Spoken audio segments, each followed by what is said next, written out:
दोस्तों नमस्कार। Exam India में आप सभी का स्वागत है। आज मैं आप सभी के लिए वे सारे नोटिफिकेशंस की लिस्ट लेकर के आया हूं जो क्लास 10th पर बेस्ड है।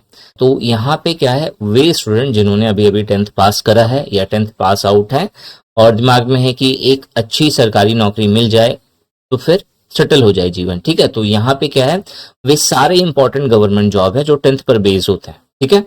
तो वीडियो पूरा देखना है, अच्छे से समझना है चीजों को, ताकि हर एक पॉइंट आप अच्छे से क्लियर करके उसके बाद अपना प्रिपरेशन स्टार्ट करें और फिर जल्दी से जल्दी अपनी ज्वाइनिंग ले लें, ठीक है। तो सबसे पहले आपको ये समझना पड़ेगा कि चूंकि आप बच्चे हो, अभी आपने 10th पास करा है, तो आपको कहीं ना कहीं इस चीज का आइडिया नहीं है कि गवर्नमेंट जॉब जो है कितने टाइप की होती है। कुछ बच्चों को मालूम होगा, कुछ को नहीं मालूम होगा।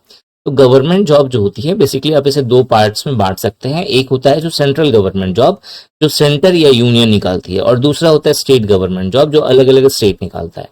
अगर आप सेंट्रल गवर्नमेंट जॉब के लिए अगर आप अप्लाई करते हैं तो इसमें जो पोस्टिंग आपको मिलेगी वो या तो दिल्ली मिलेगी, ठीक है, या तो दिल्ली में आपकी पोस्टिंग होगी, या फिर ऑल ओवर इंडिया, डिपेंड करता है कि जॉब कैसी है। जैसे कि अगर आप एसएससी की जॉब लेते हैं, ठीक है, एसएससी की अगर आप जॉब लेते हो तो इसमें जो आपकी पोस्टिंग होगी वो दिल्ली में होगी, जनरली दिल्ली में, ठीक है। जो डिपार्टमेंट्स है, जो मिनिस्ट्रीज हैं, वो सब दिल्ली में है। एसएससी के थ्रू जो जॉब लगता है वो भी दिल्ली वाले रीजन में ज्यादा लगता है, ठीक है, मिनिस्ट्रीज में ज्यादा लगता है। तो मिनिस्ट्रीज कहाँ है, तो दिल्ली में। मेन सेंट्रल की जो मिनिस्ट्री है कहाँ पे, दिल्ली में, तो इसीलिए दिल्ली में आपकी पोस्टिंग होगी, ठीक है। इसके अलावा कुछ ऐसी जॉब होती हैं जो सेंट्रल गवर्नमेंट की होती हैं, लेकिन ऑल ओवर इंडिया कहीं भी पोस्टिंग हो सकता है। जैसे आईबी, इंटेलिजेंस ब्यूरो के अंदर अगर आप अप्लाई करते हैं 10th लेवल का, अगर कोई नोटिफिकेशन आया है, और चूंकि आ भी चुका है अभी, ठीक है, शायद आपने अप्लाई भी करा होगा। तो अगर आपने आईबी के लिए अप्लाई करा है तो इसमें जो आपकी पोस्टिंग होगी वो ऑल ओवर इंडिया कहीं भी हो सकती है, किसी भी जगह पे। तो आप वहां पे मना नहीं कर सकते कि नहीं मुझे यहाँ पे काम नहीं करना। दूसरा जो टाइप है वो है स्टेट गवर्नमेंट जॉब। यहाँ जो डिफरेंट स्टेट्स है इंडिया के अंदर, वो भी अपना गवर्नमेंट जॉब का नोटिफिकेशन देते रहता है। जैसे डब्ल्यूबी का अपना आ गया, राजस्थान का अपना आ गया, और इन सब के लिए अगर आप अप्लाई करते हैं, ठीक है, इन सभी के लिए अगर आप अप्लाई करते हैं तो इसमें जो आपकी पोस्टिंग होगी वो उसी पर्टिकुलर स्टेट में होगी जहां पे आपने अप्लाई करा है। जैसे अगर आपने राजस्थान के लिए अप्लाई करा है तो आपकी पोस्टिंग कहाँ पे होगी, राजस्थान के लिए। अगर आपने गुजरात के लिए अप्लाई करा है या गुजरात का स्टेट गवर्नमेंट जॉब के लिए अप्लाई करा है तो आपकी जो पोस्टिंग होगी वो गुजरात में होने वाली है, ठीक है। उसी तरीके से अगर आपने जो है अप्लाई करा है सपोज वेस्ट बंगाल के लिए, तो आपकी पोस्टिंग कहाँ पे होने वाली है, वेस्ट बंगाल में होने वाली है, ठीक है। क्लियर हो गया। देखो, अब अगर क्वालिफिकेशन की बात करें तो जो क्वालिफिकेशन है वो नॉर्मली 10th पास होती है गवर्नमेंट जॉब में, बट बहुत सारे ऐसे नोटिफिकेशन आते हैं जहाँ पे 10th के साथ साथ आपको कुछ और एक्स्ट्रा क्वालिफिकेशन आपके पास होना चाहिए। जैसे जैसे मान लो 10th के साथ साथ बहुत सारे एग्जाम्स में माना जाता है कि आईटीआई अगर पास आउट है, जैसे आप देखोगे रेलवे के अंदर 10th प्लस आईटीआई मांगा जाता है, ठीक है, बहुत बार 10th या आईटीआई मांगा जाता है, ठीक है। और भी बहुत सारे गवर्नमेंट जॉब होते हैं जहाँ पे 10th प्लस आईटीआई मांगा जाता है। तो अगर आपने 10th पास कर लिया है और अगर आप गवर्नमेंट जॉब की तैयारी कर रहे हो तो तैयारी करिए, लेकिन साथ में आप आईटीआई कर सकते हैं। इसके साथ साथ बहुत सारे ऐसे गवर्नमेंट जॉब होते हैं जहाँ पे 10th के साथ साथ टाइपिंग मांगा जाता है। मतलब आपको 10th पास अगर आप हो, अच्छी बात है, लेकिन उसके साथ साथ आपकी टाइपिंग स्पीड होनी चाहिए। अब ये टाइपिंग स्पीड अगर आपको बढ़ाना है, अगर आपका नहीं है, ठीक है, कितना होना चाहिए, पहले ये भी इंपॉर्टेंट क्वेश्चन है कि सर टाइपिंग स्पीड कितनी रखें। तो एटलीस्ट मिनिमम जो है 40 वर्ड पर मिनट की आपकी टाइपिंग स्पीड होनी चाहिए। एसएससी वगैरह सब में 35 मांगा जाता है, 35 वर्ड पर मिनट, बट यहाँ पे क्या है 35 अगर आप लेकर के चलोगे ना कि मेरी 35 आ गई तो मेरा पेपर क्लियर हो जाएगा, तो ये गलत है। क्योंकि जब आप टाइप करोगे ना वहाँ पे एग्जाम में तो प्रेशर रहता है, तो जल्दी जल्दी टाइप करोगे तो बहुत सारी चीजें गलत हो जाएगी वहाँ पे। तो उस समय ये ध्यान रखना है कि 35 नहीं रखना है, 35 से ज्यादा रखना है ताकि मेरा मिस्टेक ना हो, ठीक है। तो 40 वर्ड पर मिनट अगर आप टाइपिंग स्पीड रखते हैं, ठीक है, तो आप जो है कुछ और जॉब होती है जिसमें 10th प्लस टाइपिंग मांगा जाता है, तो आप उसके लिए एलिजिबल हो जाओगे। आईटीआई कर लिया तो और भी जॉब के लिए आप एलिजिबल हो सकते हैं। तो जितना आपके पास क्वालिफिकेशन अलग अलग टाइप का होगा उतना ज्यादा चांसेस है कि आपका जल्दी सिलेक्शन हो, ठीक है। अब यहाँ पे एक क्वेश्चन होता है कि सर टाइपिंग की प्रैक्टिस कैसे करें या फ्री में टाइपिंग कैसे अपना ठीक करें। तो अगर आपके पास ऑफलाइन सेंटर जाने के पैसे हैं, अगर आप ऑफलाइन जा सकते हो तो offline is the best solution. कि आपके लोकल एरियाज में देखना कोई भी ऑफलाइन कोचिंग जो टाइपिंग प्रैक्टिस करवाता है, तो आप वहां पे 1 महीना भी अगर आप सीख लोगे तो हो जाएगा। लेकिन अगर आपके पास समय नहीं है उतना, या फिर अगर आपको लगता है कि मेरे पास उतने पैसे नहीं है, मुझे पहले खुद से ट्राई करना है, तो एक साइट का मैं आपको बता रहा हूँ, नाम है इसका टाइपिंग टेस्ट एग्जाम.com, ठीक है, .com typingtestexam.com, इस साइट पे आपको जाना है और इस साइट पे जाकर के आपको टाइपिंग प्रैक्टिस करनी है। फायदा क्या होगा सर इस साइट पे गवर्नमेंट का जैसा इंटरफेस होता है ना टाइपिंग करने का, वैसा ही एग्जैक्टली इंटरफेस है और कंप्लीटली फ्री है। आपको क्या करना है, साइट पे जाना है, वहां पे आपको इंटरफेस मिल जाएगा और वहां पे टाइपिंग प्रैक्टिस करना है डेली बेसिस पे 2 से 3 बार। ठीक है, 20 मिनट, 30 मिनट, 15 मिनट, जैसा आपका टाइम मिलता है तो वैसे करते जाओगे तो टाइम टू टाइम कुछ दिनों में आपकी टाइपिंग ऑटोमेटिक जो है इम्प्रूव हो जाएगी। ठीक है, कुछ ऐसे गवर्नमेंट जॉब होते हैं जहाँ पे 10th के साथ साथ ड्राइविंग लाइसेंस मांगा जाता है।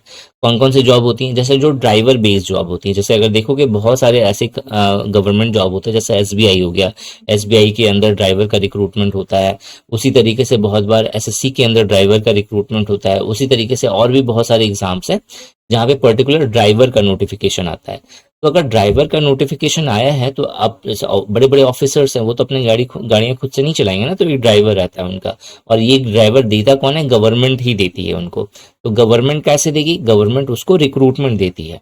ठीक है, तो आप ड्राइवर के लिए अगर आप रिक्रूटमेंट लेना चाहते हैं तो बहुत सिंपल है, 10th पास होना चाहिए और उसके पास आपके पास ड्राइविंग लाइसेंस होना चाहिए। ड्राइविंग लाइसेंस किस चीज़ की होनी चाहिए, तो अगर आप बोलोगे सर टू व्हीलर की, तो टू व्हीलर पे बैठ के तो ऑफिसर जाने वाला नहीं है, तो फोर व्हीलर का आपके पास ड्राइविंग लाइसेंस होना चाहिए। Two wheeler and four wheeler दोनों है, this is the best one, लेकिन फोर व्हीलर होना ही चाहिए। ठीक है, क्लियर हो गया। तो this is the education qualification जो आप अगर बियर करते हैं तो चांसेस है कि आपका सिलेक्शन जल्दी हो जाए गवर्नमेंट जॉब में एट 10th लेवल।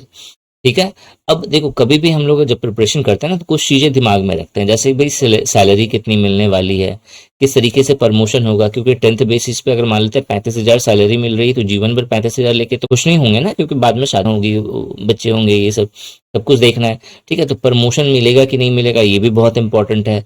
लोकेशन कहाँ मिलेगा, होम टाउन में मिलेगा या नहीं मिलेगा, या फिर किसी को मन होता है कि नहीं मुझे दिल्ली जाके जॉब करनी, तो दिल्ली में जा पाएंगे या नहीं जा पाएंगे। किसी का मन होता है फॉरेन जाना है तो फॉरेन जा पाएंगे या नहीं जा पाएंगे, तो इस चीज को समझना जरूरी है। और सबसे बड़ी बात है कि नोटिफिकेशन कहाँ से पता चलेगा, कैसे पता चलेगा कि नोटिफिकेशन आया है या नहीं।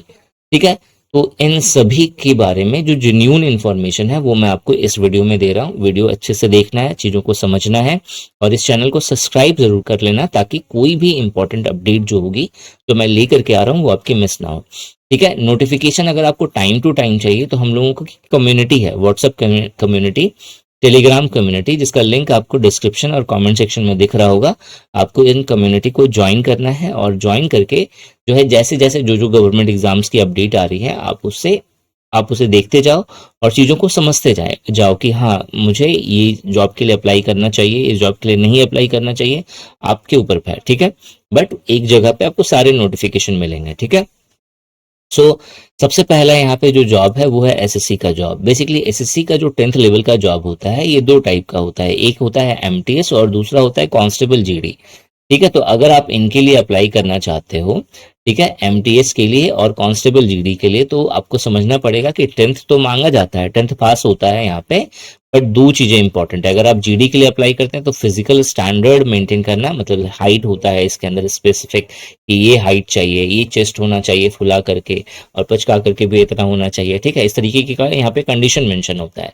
एग्जैक्टली क्या कंडीशन है तो आपको नोटिफिकेशन में ये चीज मेंशन हो जाएगा। आप पर्सनली जानना चाहते हैं तो आप कमेंट सेक्शन में कमेंट करके पूछना, मैं आपको रिप्लाई दे दूंगा। इसके अलावा अगर आप एमटीएस के लिए अप्लाई करते हो तो यहाँ पे टाइपिंग मांगा जाता है। तो 10th पास आउट हो अच्छी बात है, लेकिन आपके पास ये दोनों में से कुछ एक होना चाहिए अगर आप इसके लिए अप्लाई करना चाहते हैं। तो एज लिमिट का क्या है, 18 से 25 साल, मतलब 25 साल अगर आपकी हो गई है तो आप अप्लाई नहीं कर सकते हैं। 25 साल से कम होना चाहिए आपकी एज। ठीक है, और 18 साल से ज्यादा, तो 18 से 25 साल के बीच में आप हो तो फिर आप इसके लिए अप्लाई कर सकते हो।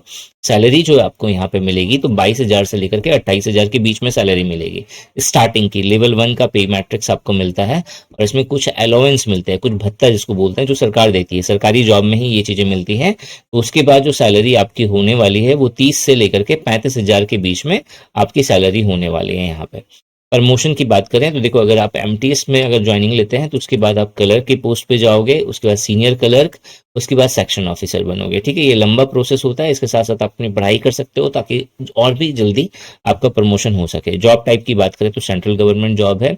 यहाँ पे जो जॉब लोकेशन होगा वो ऑल ओवर इंडिया लगता है, दिल्ली में मेन लगता है, लेकिन दिल्ली के अलावा और भी सेंटर्स होते हैं। जैसे अगर रेलवे के अंदर आप अप्लाई करोगे, ठीक है, मतलब एसएससी रेलवे के अंदर भी जॉब देता है, तो अगर आप रेलवे में अगर आपने अप्लाई करा, रेलवे में आपकी ज्वाइनिंग हो गई, तो रेलवे सिर्फ दिल्ली में तो नहीं है ना, वो ऑल ओवर इंडिया है, तो कहीं भी आपकी ज्वाइनिंग हो सकती है।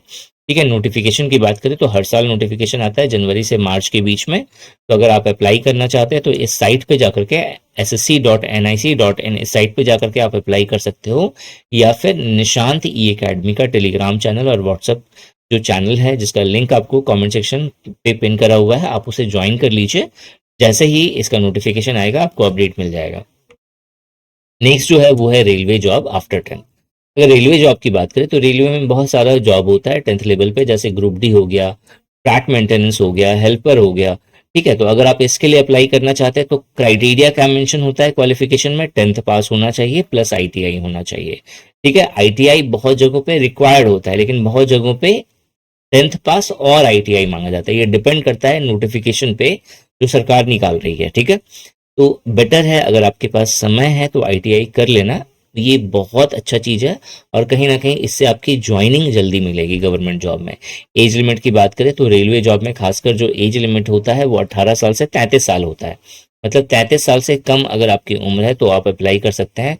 सैलरी 23,000 से 27,000 मिलता है, प्लस और भी जो अलाउंस वगैरह सब है इनको अगर ऐड कर देंगे तो टोटल सैलरी जो है 35K के आसपास मिलेगी। और रेलवे है तो आपको मालूम है फैसिलिटीज कितनी सारी मिलती है। प्रमोशन की बात करें तो हेल्पर, हेल्पर के बाद technician, then JE, then SSC. ठीक है, ये सारे पोस्ट हैं जिसमें आप प्रमोट हो गए। ठीक है, फर्दर जॉब टाइप की बात करें तो सेंट्रल गवर्नमेंट जॉब है, आपको ऑल ओवर इंडिया यहाँ पे ज्वाइनिंग मिलेगी, और जो है 2 से 3 साल पे एक बार जो है इसका नोटिफिकेशन आता है। और नोटिफिकेशन कहाँ पे आता है, indianrailways.gov.in इस साइट पे इसका नोटिफिकेशन आता है। Army defence job after 10th, अगर आप आर्मी के लिए अप्लाई करना चाहते हो तो इसमें आर्मी में जीडी सोल्जर्स के लिए आप अप्लाई कर सकते हैं जो 10th बेस पे होता है। इसके लिए बस फिजिकल स्टैंडर्ड होता है जो आपके पास होना चाहिए, मतलब हाइट होनी चाहिए, ठीक है, चेस्ट होना चाहिए, तो फिर आप अप्लाई कर सकते हैं। एज लिमिट 17.5 साल से लेकर के 23 साल के बीच में होता है। सैलरी 21,000 से लेकर के 30,000 की तक मिलती है, प्लस साथ में आपको अलाउंस मिलता है। ठीक है, प्रमोशन में आप हवलदार, ठीक है, फिर सूबेदार, फिर कमीशन्ड ऑफिसर, ये सब बनते हैं। ठीक है, इसके बाद जो जॉब टाइप होता है वो सेंट्रल गवर्नमेंट जॉब होगा, ऑल ओवर इंडिया कहीं भी पोस्टिंग हो सकती है, और ये एक साल में 1 से 2 बार निकलता है। मतलब साल में 2 बार निकल रहा है, समझ लो कितनी बड़ी बात है। तो साल में 2 बार, कभी कभी 1 बार निकलता है। और अगर आप इसके लिए अप्लाई करना चाहते हैं तो joinindianarmy.nic.in इसके लिए आप ज्वाइन कर सकते हो, मतलब इस वेबसाइट पे जाकर के आप अप्लाई कर सकते हैं। ठीक है, एक और चीज ध्यान रखना, अभी इंडियन आर्मी का अग्निवीर का निकला हुआ है फॉर्म, अगर आप अप्लाई करना चाहते हैं तो इसके ऊपर में ऑलरेडी एक वीडियो बनी हुई है, आप डिटेल में उस वीडियो को चेक कर सकते हो, और डायरेक्ट अप्लाई करने का लिंक जो है टेलीग्राम चैनल पे मैंने शेयर कर दिया है, आप वहां से अप्लाई भी कर सकते हैं। नेक्स्ट है मेरा navy defence job after 10th। Navy defence job में आप देखोगे जो 10th बेसिस पे जो पोस्ट मिलता है वो MR का पोस्ट मिलता है। ठीक है, जिसमें जो एक्चुअल में 10th पास आपका क्वालिफिकेशन होना चाहिए, बस इसके अलावा जो है खाना बनाने आना चाहिए आपको। ठीक है, 17.5 से लेकर के 23 साल एज लिमिट होती है। यहाँ पे 21,000 से लेकर के 30,000 के बीच सैलरी होगी, प्लस आपको अलाउंस मिलेगा। ठीक है, प्रमोशन में वही सेम प्रमोशन है इसका भी जो आपने पहले देखा था। ठीक है, और जो है नोटिफिकेशन 1 से 2 बार निकलता है, और अगर आप इसके लिए अप्लाई करना चाहते हो तो joinindiannavy.gov.in में साइट पे जाकर के आप अप्लाई कर सकते हैं। एयरफोर्स का सेम सीन है, एयरफोर्स में ग्रुप सी सिविलियन की आपको पोस्ट मिलती है। ठीक है, जिसमें ड्राइवर है, कुक है, जैसे मैंने बोला है। तो अगर ड्राइवर की पोस्ट के लिए अगर आप अप्लाई करेंगे तो 10th प्लस ड्राइविंग लाइसेंस आपके लिए मैंडेटरी हो जाएगा। ठीक है, 17.5 से 23 साल एज लिमिट है, सैलरी वगैरह सब कुछ सेम है होता है, और ये भी साल में 1 से 2 बार निकलता है। ठीक है, नेक्स्ट जो है यहाँ पे वो है मेरा पोस्टल डिपार्टमेंट के अंदर जॉब लेना। अगर आप पोस्टल डिपार्टमेंट के अंदर 10th लेवल पे जॉब चाहते हो तो जीडीएस के लिए आप अप्लाई कर सकते हैं। जीडीएस यानी ग्रामीण डाक सेवा या ग्रामीण डाक सेवक के लिए ये पोस्ट है, इसके लिए आप अप्लाई कर सकते हैं। इसके अलावा पोस्टमैन का भी जो है पोस्ट होता है। ठीक है, ये 10th पास प्लस कंप्यूटर नॉलेज होना चाहिए, प्लस टाइपिंग आपको आनी चाहिए। 18 से 27 साल एज लिमिट होती है, 12,000 से लेकर के 24,000 के बीच में सैलरी होती है अगर आप जीडीएस के लिए अप्लाई करते हो। पोस्टमैन के लिए अगर आप अप्लाई करते हैं तो 25,000 से लेकर के 30,000 के बीच में सैलरी बनती है यहाँ पे। ठीक है। Now central government job again ये है, ठीक है, मोस्टली रूरल और सेमी अर्बन एरियाज में आपकी जॉब लगती है, ठीक है। नोटिफिकेशन 2 से 3 बार साल में निकलता है, ठीक है। और ऑफिशियल वेबसाइट जो है वो इंडियन पोस्ट gdsonline.gov.in है। सो ये कुछ इंपॉर्टेंट नोटिफिकेशन है जो क्लास 10th पर बेस है। आपको अगर ये वीडियो अच्छी लगे तो इस वीडियो को लाइक ज़रूर करना, और सारे इंपॉर्टेंट अपडेट्स के लिए जो हमारी कम्युनिटी है टेलीग्राम और व्हाट्सएप कम्युनिटी, उसे ज्वाइन जरूर करिएगा। Thanks for watching this video and wish you good luck for your paper.